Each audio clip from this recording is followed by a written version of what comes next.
Well, good morning, everybody. This is old Uncle Randy again for Live Eco Style, and we're right here at the shoreline of Lake Superior, way in upper north Wisconsin, and finally the day is a little bit clearer. The smoke has cleared from the Canadian wildfires a little bit, and we're getting our lungs back. But I just thought I'd give you some fun facts about Lake Superior, which is, of course, the largest freshwater body lake in the world, and it has just an incredible, statistically, a very large body of water. It goes to as deep as 1,333 feet. Underwater, it's very clear. You can see about 27 feet in front of you. Been tremendous shipwrecks on the lake because it gets very, very rough, but everybody remembers the sadness of the Edmund Fitzgerald. We're in an area that, as we all know, our history of most of us in America is European. The Native Americans came to this area about 10,000 years ago. The Ojibwa, or the Chippewa, displaced the Dakota Indians about the 17th century.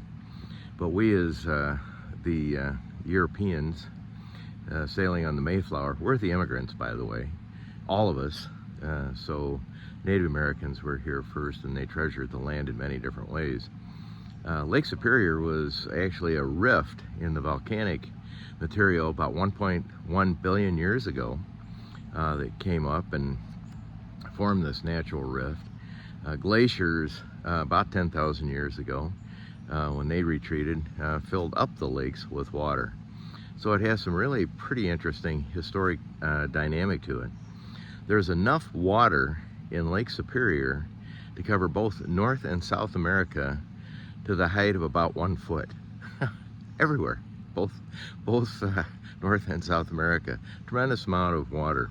There are 400 islands on Lake Superior that you can visit. Today we're going to be going to Madeline Island out of Bayfield, which is going to be an interesting trip for us.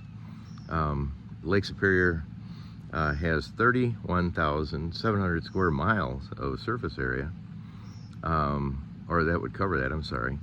And the sun, interestingly, sets 35 minutes later on the western shore than the eastern shore.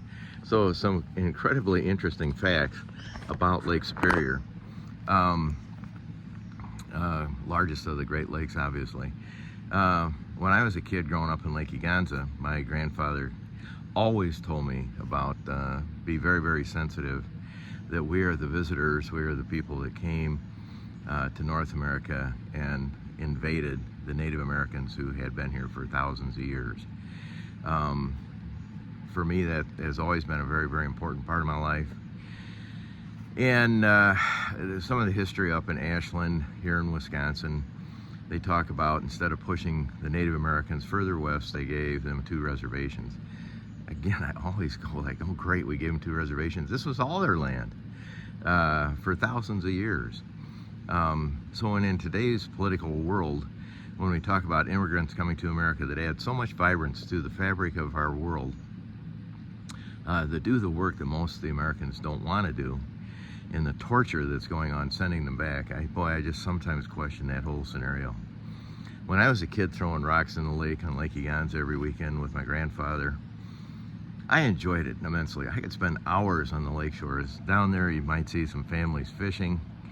They're out on a Sunday morning. They're, putting their line in the water. They could have anywhere from 60-pound fish swimming by that are sturgeons to walleyes, muskie, perch. There's herring in Lake Superior. It's just full of life and activity. It holds 10% of all the fresh water in the world. And think about that. Such a fresh resource that we take for granted. The people in some of the most arid parts of the world can't even get any. We are very rich in our culture and our history, and that's why I treasure, and that's why we created Live Eco Style. We basically want to celebrate all the good things in life, but I also want to have a planet that's available for my grandchildren as they grow up and they want to bring their kids to Lake Superior. In the past few days, Chicago and Green Bay have had the most the worst air in the world due to the wildfires in Canada.